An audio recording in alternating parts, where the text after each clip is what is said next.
Hello दोस्तों, मेरे YouTube channel में आप लोगों का स्वागत है। तो आज मैं बात करने वाला हूँ बीटीएस से स्टाफ नर्स की इम्पोर्टेंट कुछ बातों के बारे में। तो मैं आपको बताने वाला हूँ बीटीएस से स्टाफ नर्स की जो वैकेंसी आई थी, जिसमें उसने नोटिफिकेशन निकाला था, उसमें बहुत सारी मिस्टेक्स बीटीएससी द्वारा की गई थी। सबसे पहले उसने जो बोला था कि मुझे बीएनआरसी और आईएनसी सूटेबल सर्टिफिकेट प्रमाण पत्र चाहिए होंगे, जो इम्पोर्टेंट है। इसके बाद हाई कोर्ट ने आदेश दिया और हाई कोर्ट के आदेश में ये बोला गया कि आप विदाउट बीएनआरसी और विदाउट आईएनसी सूटेबल सर्टिफिकेट का फॉर्म सबमिट कर सकते हैं। जब ये हाई कोर्ट ने आदेश दिया तो इसका बीटीएससी ने उल्लंघन करके उसमें स्लिप को ऐड कर दिया। इसके बाद इसी वजह से जो है इस वैकेंसी पे बहुत सारे केस भी डाले गए हैं और इसका जो रिज़ल्ट आना था वो काफ़ी डिले हो गया है। रिज़ल्ट कब आने वाला है? तो रिज़ल्ट में आई थिंक इस महीने तो मुश्किल है कि रिज़ल्ट आएगा, क्योंकि जो समय है वो निकलता जा रहा है, केस भी लंबा होता जा रहा है और बीटीएससी ने जो इतनी गलतियां की हैं उसकी वजह से और भी केस डल सकते हैं। विदाउट जो बाहर के बच्चे हैं, विदाउट स्लिप उन्होंने फॉर्म भरा है, तो उनके पास भी ऑप्शन है, ऑब्जेक्शन है उठाने के लिए कि हमने जो फॉर्म भरा है ऐसा आपने एप्लीकेशन में कहीं नहीं दिया था, हाई कोर्ट ने आदेश ये दिए थे और आपने विदाउट स्लिप उसमें ऐड क्यों किया। ऐड आपको कराना था तो आप उस नोटिफिकेशन में हाई कोर्ट से ऐड कराते कि हाँ भाई इसमें स्लिप ऐड करनी है। जब वो वहाँ पे नहीं थी तो आपने उसमें स्लिप को ऐड क्यों किया? पहले बात, अपने पास ऑब्जेक्शन है। जिस बच्चे ने स्लिप के द्वारा फॉर्म नहीं भरा था उसके भी चांस हैं कि वो उसका सिलेक्शन होगा। ये जो लोग हैं कि ये ऐसे फैला रहे हैं कि भाई मतलब जिसने स्लिप से फॉर्म नहीं भरा है उसका जो है वो रिजेक्ट हो जाएगा और डिस्क्वालीफाई हो जाएगा, चाहे उसके अच्छे कितने मार्क्स आ रहे हो। मैं तुम्हें बताता हूँ, प्रीवियस जो इसकी मेरिट बेस पे गई थी वैकेंसी 2019 में, उसमें भी कोर्ट के द्वारा केस गया था। तो उसने यही बोला था अगर आपके पास प्रेजेंट टाइम पे बीएनआरसी है तो आपका जो सिलेक्शन है वो हो जाएगा, अदर नहीं है तो नहीं होगा। तो जो बच्चे बाहर के हैं, चाहे उन्होंने विदाउट स्लिप फॉर्म भरा हो, विद स्लिप फॉर्म भरा हो और बीएनआरसी उसके पास नहीं है, तो सबसे पहले तो वो चेंज करा ले, आईएनसी सूटेबल सर्टिफिकेट बनवा ले, जो बहुत इम्पोर्टेंट है। आईएनसी का फॉर्म आप घर बैठे कैसे भर सकते हैं वो मैं आपको वीडियो इसमें लास्ट में लिंक कर दूंगा, आप उसमें से चेक कर लेना कैसे कैसे फॉर्म भरना। हेलो दोस्तों, मेरे यूट्यूब चैनल में आपका स्वागत है। तो मैं आज आपको बताने वाला हूँ कि आप अपना आईएनसी सूटेबल सर्टिफिकेट कैसे फिल कर सकते हैं। तो हम आईएनसी सर्च करेंगे, इसके बाद हम जाएंगे यहाँ पे लास्ट में चले जाएंगे, जो ये ऑरेंज कलर का पैटर्न दिखाई दे रहा है इसमें सबसे लास्ट पे जाके ये जो इस पे लिखा हुआ है prescribed application form for institute verification, इस पे क्लिक करेंगे। यहाँ पे जिसका न्यू यूज़र है, जिसने पहली बार रजिस्ट्रेशन करने वाला है, उसके लिए यहाँ पे जो दे रखा है, if you are new user then first of all you have to create login ID and password, click here. तो हम वहाँ पे क्लिक करेंगे, क्लिक कर देंगे तो एक ऐसा पेज ओपन आएगा जिसमें हमें केयरफुली डॉक्यूमेंट जो है वो फिल आउट करना है प्रॉपरली। नेम ऑफ कैंडिडेट जो है उस पर हमें देखना है, अपना नाम लिखना है, सन ऑफ डाल देना है, फुल एड्रेस कंप्लीटली एड्रेस डालना है, मोबाइल नंबर और मेल। ये वो मोबाइल नंबर और मेल होना चाहिए जो आपके पास हर टाइम अवेलेबल हो। क्वालिफिकेशन जो भी आपने जीएनएम या बीएससी नर्सिंग की है वो यहाँ पे क्वालिफिकेशन में फिल कर देना। यहाँ पे रजिस्टर्ड नर्स आपको फिल कर सकते हैं, आरएन।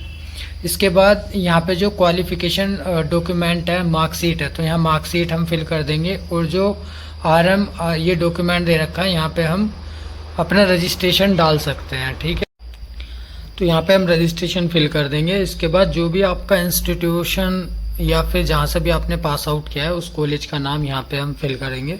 फिल करने के बाद ये जो प्रोग्राम है, प्रोग्राम को सिलेक्ट कर देंगे। आपने जीएनएम किया है, बीएससी किया है, आप जब यहाँ पे क्वालिफिकेशन पे सिलेक्ट करेंगे तो यहाँ पे ऑटोमेटिकली खुद उस पर सिलेक्ट हो जाएगा।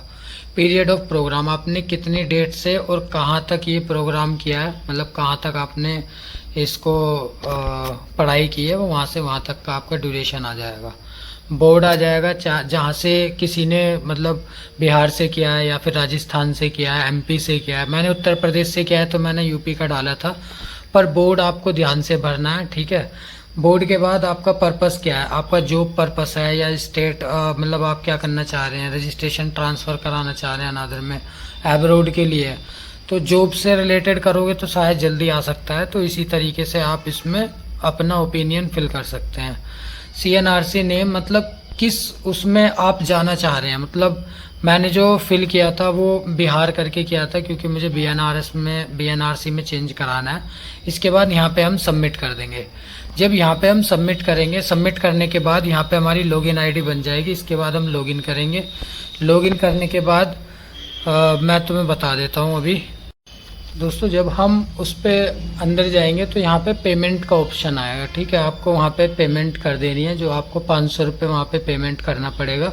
पेमेंट करने के बाद आप उसका फ़ोटो वगैरह ले सकते हैं। बाकी आप स्टूडेंट डिटेल्स यहाँ पे चेक कर सकते हैं डिटेल्स पे जाके, और आपकी जो पे फीस है वो यहाँ पे आप चेक कर सकते हैं। वो मेरा दिखा रहा है, ऑलरेडी मैंने किया हुआ है।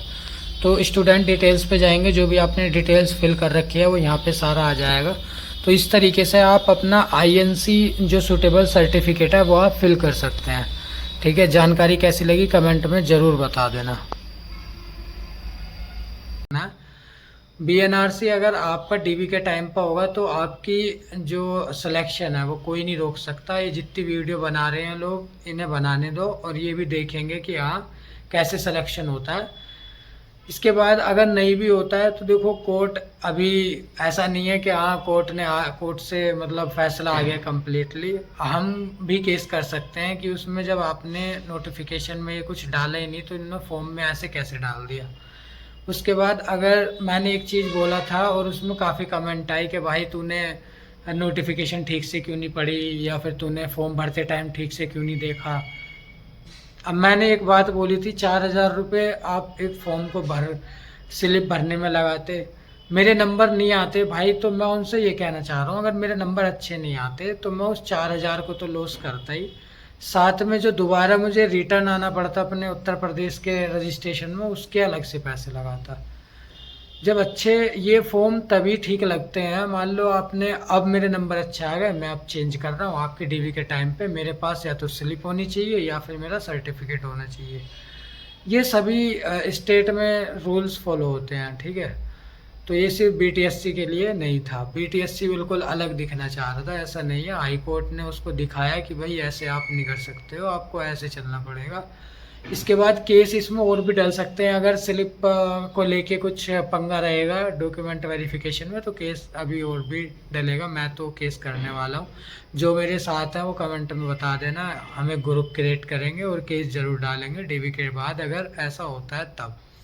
और केस हमें जीतेंगे, ये भी निश्चित है। ठीक है, और जानकारी कैसी लगी कमेंट में ज़रूर बताना, वीडियो को लाइक करना। बाकी रिज़ल्ट की बात है तो रिज़ल्ट इस महीने अगर आ गया तो ठीक है, वरना 3 महीने तक रिज़ल्ट नहीं आने वाला। इलेक्शन आ जाएंगे, इलेक्शन के बाद ही फिर अपना रिज़ल्ट होगा। और इस साल में रिज़ल्ट आ जाएगा इतना तो है, बट इस महीने में तो मुझे मुश्किल लग रहा है कि रिज़ल्ट आएगा। बाकी रिज़ल्ट से मतलब नहीं है, जिसने अभी तक BNRC में कन्वर्ट नहीं कराया वो करा लो, जिसका INC नहीं हुआ है तो वो INC का कर लो। टाइम लगा के कोई फ़ायदा नहीं हो, क्योंकि ये चीज़ें खुद का एक ड्यूरेशन होता है। INC कराएंगे, इसका कुछ टाइम ड्यूरेशन है कि इतने टाइम में कन्वर्ट करेगा। BNRC का है, उसका भी कुछ टाइम ड्यूरेशन है कि वो इतने टाइम में कन्वर्ट करेगा। तो इन चीज़ों का ध्यान रखना है, जिसने नहीं कराया वो चेंज करा लो। बाकी वीडियो को लाइक करना, चैनल को सब्सक्राइब करना, बने रहना चैनल के साथ में। मैं लेके आऊँगा जैसे ही कोई अपडेट आता है BTSC को लेके तो मैं वीडियो ज़रूर बनाऊँगा। धन्यवाद।